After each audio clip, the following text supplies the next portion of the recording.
Now, I have to be clear, the only way we can get full 395 kilowatt of power of this car is if this car was over 90% battery. It's currently at 15%, so I am not expecting to get 4.9 seconds, but hey, if it's me, here we go.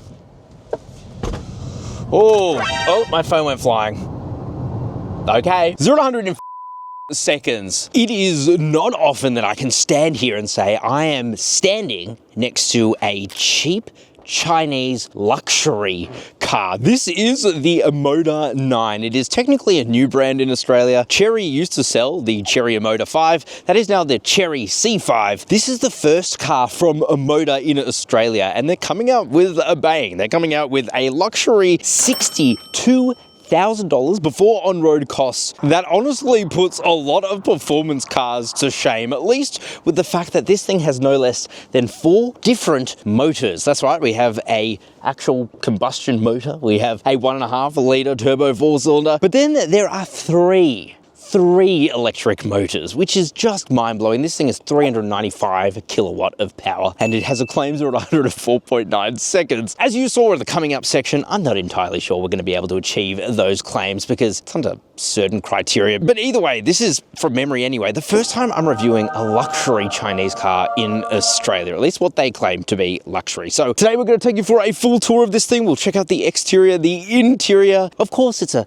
practical family SUV, or is it? We'll find out. We are going to launch this thing, see just how fast it is using its 4 different motors. And then we, of course, are going to drive it, see how does it drive, and then on our final thoughts, should you buy this cheap Chinese luxury car? Let's get into it. Now, it is a pretty bold strategy for Chery to be kind of moving away from that really budget end, like the Chery Tiggo 4, that they have absolutely dominated the market with for like 24 grand, and go into something like a luxury SUV. OMODA is their newest sub-brand, and this OMODA 9 comes in one single trim. It is top of the range, comes fully loaded, and it will set you back $61,990 before on-road costs. So that's not cheap for any car, really. You can buy a lot of cars in this price range, like a pretty high-spec Santa Fe hybrid as well. But that doesn't mean you shouldn't, especially when you consider the fact that this thing has about as much power as like a bi-turbo Audi SQ8. So there's that. In fact, this has more power than an Audi SQ8. It's got a 1.5 litre turbo 4-cylinder. Anyway, crazy stuff. Let's talk about the styling. I love it in this matte paint. It is really, really nice. These can be a bit of a nightmare in a car wash. In fact, you can't really take them through. You kind of have to hand wash them. So I never recommend them if you want to buy one, but I wouldn't blame you if you did. It does look absolutely gorgeous. I love the lighting on this thing as well. It's got a huge light bar. On the screen on the inside, you can change it between multiple different effects. I think this one's set to like the first one, and it just does a cool animation. Very Audi-esque, actually.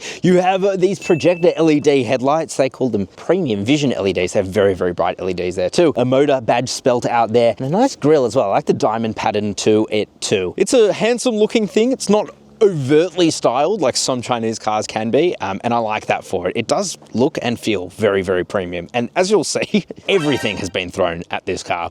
Let's check out the side. Now, coming to the side, I like this. So you get these 20-inch alloy wheels. They're mostly plugged up as well for aerodynamics. This thing does have a good drag coefficient, by the way, of just 0.3, so very, very efficient. It means it's just slippery in the air and gives a better fuel economy. They're wrapped in Michelin Primacy tires, so very good tires as well. You have some red brake calipers, although as you'll see, the brakes on this aren't actually all that great. But hey, at least it's wrapped in good tires. Now, this thing is just under 4.8 meters long with a wheelbase of 2.8 meters. So it's not a small vehicle, but it's also not massive.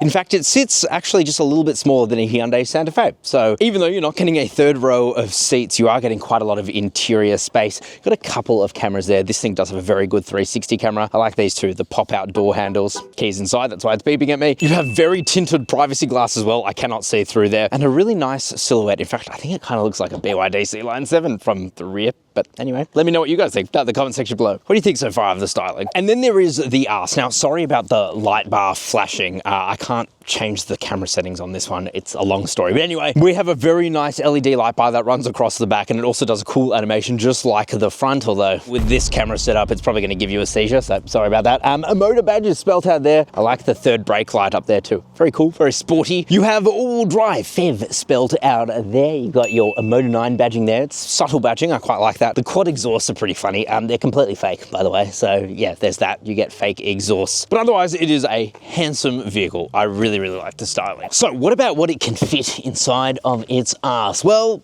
it's actually a pretty decent storage. Now, like I said, this thing is not actually all that small, but it's not all that big. Still, you get 660 liters of boot space, which is plenty for like 2 large suitcases and maybe even 1 or 2 medium-sized ones. It's pretty large. You have pretty much no underfloor storage though, because under here is, well, I'm not entirely sure. I'm pretty sure one of those is like a subwoofer and the other one is a DC converter of some descript, but yeah, there is nothing for you to put back there. You can drop the rear seats though, and you'll get 1,783 liters of boot space, and of course everything is powered like you would expect from a luxury Chinese car.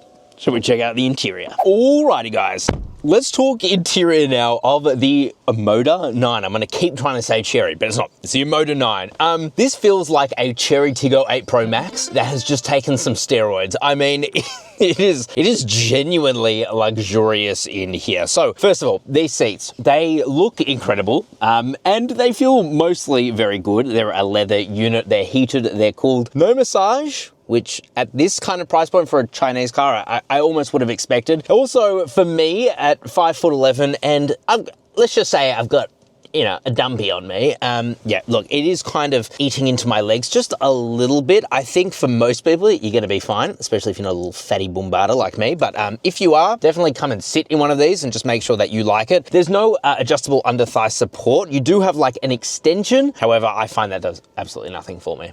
So it's a bit flat and maybe not the best contoured for my ass, but that's about my only complaint in here because everything else is just incredible. Soft touch materials, absolutely everywhere, like you would kind of come to expect from any Chinese car really, but yeah, these feel very, very nice indeed. The steering wheel, it's huge, maybe a little too big, but it does feel pretty nice to hold in their hands. And you've got these buttons here that I was worried were touch capacitive, to be honest, but listen to the tactility of these.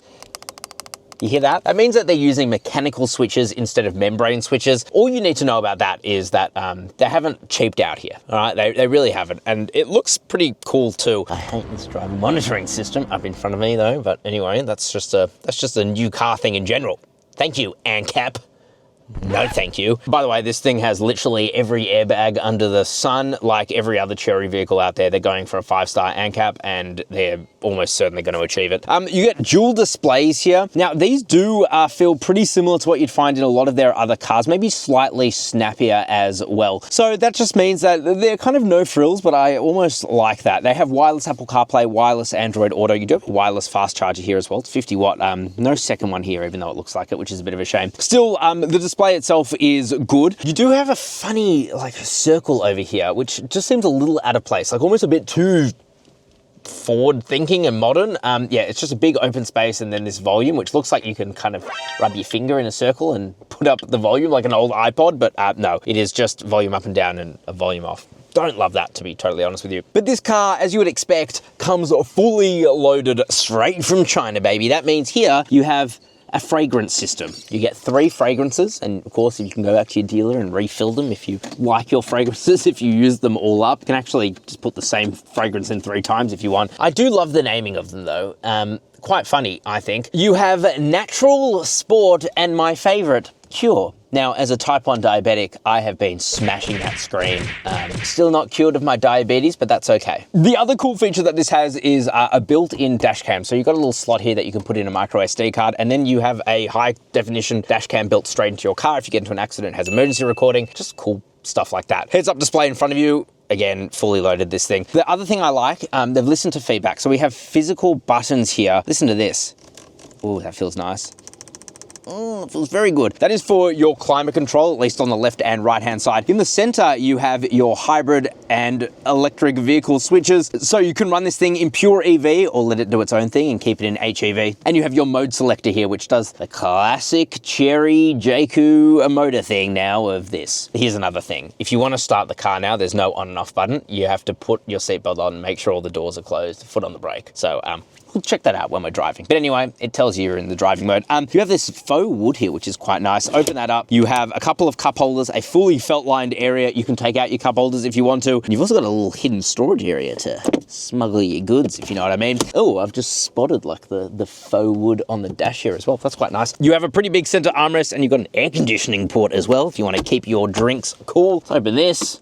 Oh, it just wants to go down itself. My apologies. wasn't luxurious enough. It is very nice and felt lined though as well. Here's a cool feature too. Here in the driver's seat, you have speakers. So when you have a call, for example, you can make it so it just comes through there. But also this is part of the audio experience. This thing does have an 11 speaker Sony sound system and it does sound pretty good. I'm definitely not gonna say it's the best out there, but it does sound pretty good. Shout out to this massive panoramic sunroof though. I thought it'd only open one stage, but no baby. This thing has 2 stages and it's a bloody convertible when it fully opens up. Honestly, there are so many more features like the ambient lighting that you can turn into disco mode so it pulses with whatever music you're playing, or the fact that your door handles are actually just push button releases. You do have an emergency pull here if you want to use that as well. Yeah, this thing is fully loaded. I think it's about as loaded as a Chinese car can possibly come, but it does have a couple of those more ergonomic emissions. Oh, shout out to this as well. Electronic tilting steering wheel. Does have some of those ergonomic emissions that we do see in some Chinese cars, like for example, I just don't feel very supported under my thighs. Shall we check out the back seats? Alrighty, so, oh, guys, this car is honestly built well. Listen to this.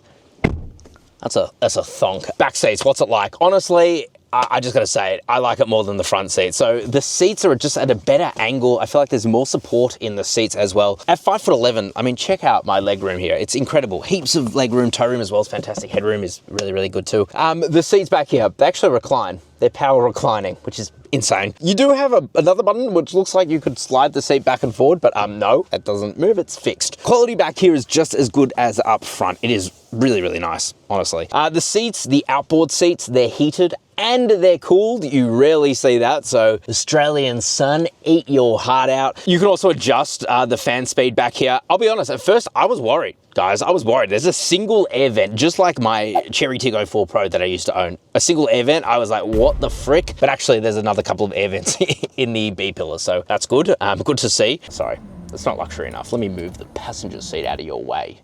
You deserve that. And these seats, again, they're a really nice leather. Pull this center armrest down, nice soft leather again, and a couple of cup holders. You get map pockets and got this little hideaway area with a USB-A port and a USB-C port. Probably would have liked to just see USB-C, to be honest, but whatever, at least you get both. But you know that they've thought about stuff for the back seats, especially because they've even got microphones in the back for both sides. So, yeah. You know that a lot of effort has been put into making this thing pretty luxurious, and I gotta be honest, it feels really luxurious. Just like buying a car from CarSauce feels very luxurious. That's right, we have our car buying service, CarSauce Buy. We have thousands of dealers who we make fight each other to get you the best deals possible. It is a zero obligation process. All you have to do is Google CarSauce Buy, and our dedicated team of car buyers will get you the best price on any new car. And best of all, it is obligation free. Alrighty guys, let's launch it. Alrighty guys, it's time to launch the OMODA 9. See just how fast it is from 0 to 100 kilometers an hour. To do this, we're gonna put the car into Sport mode. Sport mode, baby. Now, I have to be clear. The only way we can get full 395 kilowatt of power of this car, the full amount of power, is if this car was over 90% battery. It's currently at 15%. So while we'll still get some power assistance, we're not gonna get a huge amount. So I am not expecting to get 4.9 seconds, but hey, maybe I'm wrong. Let's launch this thing and find out. Fist me, here we go. Oh, my phone went flying. Okay, well, what did we get? Let's find out. Honestly, way better than I expected considering we only have 15% range left. 0 to 100 in 5.7 seconds. This thing is fast. Alrighty guys, driving the OMODA 9, the car with 395 kilowatts of power, 650 newton meters of torque. How does it achieve that? Well, it's got a 1.5 liter 4-cylinder turbo petrol engine. It's also got 3 electric motors, 2 within the 3-speed dedicated hybrid transmission and 1 on the rear axle. This has to be one of the most complicated drivetrains I've seen. It's very, very complicated, and yet it's somehow it works. Even in eco mode where they reduce the power, overall output is about 170 kilowatts. Put your foot down, it still kind of shifts. The real pizzazz, of course, is in normal, where you get 220 kilowatt of power, which feels pretty fast. And then in sport mode, as long as you're above 90% charge, which we're not, we're sitting at 13% charge, you can unlock up to 395 kilowatt of power, which I've got to be honest with you guys, it feels almost too much for this car. It is wickedly quick, and it's not like some Chinese car manufacturers who will claim an output and it never really matches that. No, this is genuinely 395 kilowatts, 650 newton meters. You feel it. In fact, it could be more. It's putting out that much power. How does that translate to the rest of the driving experience though? Well, as you can imagine, the chassis, I'm not going to say is developed for this much power. This thing does have adaptive dampers. Like I said, this whole car gets the kitchen sink thrown at it, and it's to the point where if you brake hard, the front suspension will actually firm up, and when you accelerate, the rear suspension will firm up. So it's quite a smart system. And as you are just putting around in normal mode, yeah, this thing is very comfortable. It's softly sprung, no doubt, but that's a good thing, right? Like when you're getting a family SUV, isn't that all you actually want? You want something that just rides really comfortably, almost not noticeable. In fact, it's really impossible to tell when the engine comes on. It's that quiet and that seamless. This is a complicated drivetrain, but it's a good one. It's one that works very well together. Now, like I said, we've depleted the battery because we've been driving all day, but in terms of efficiency, it's good. They claim you'll get like 180 kilometers of range on the NEDC cycle. We don't use that though, because that's quite a poor assessment. What you really want to use is WLTP. It's closer, and you'll get about 150 kilometers on the WLTP. Real world range on this thing is like 130, 140 kilometers. That is good considering that, yes, we have a big battery pack in here. It's a 34 kilowatt hour NMC battery, and it will charge at 70 kilowatts, so fast DC charging as well. Like I said, Chery or OMODA, whoever you want to call them, they have thrown the kitchen sink at this thing. And so that is good technology. And if you're worried about, losing range and then losing all your power, this thing, it has not dipped down below 12% battery. It will always keep some power in reserve. So if you need to floor it,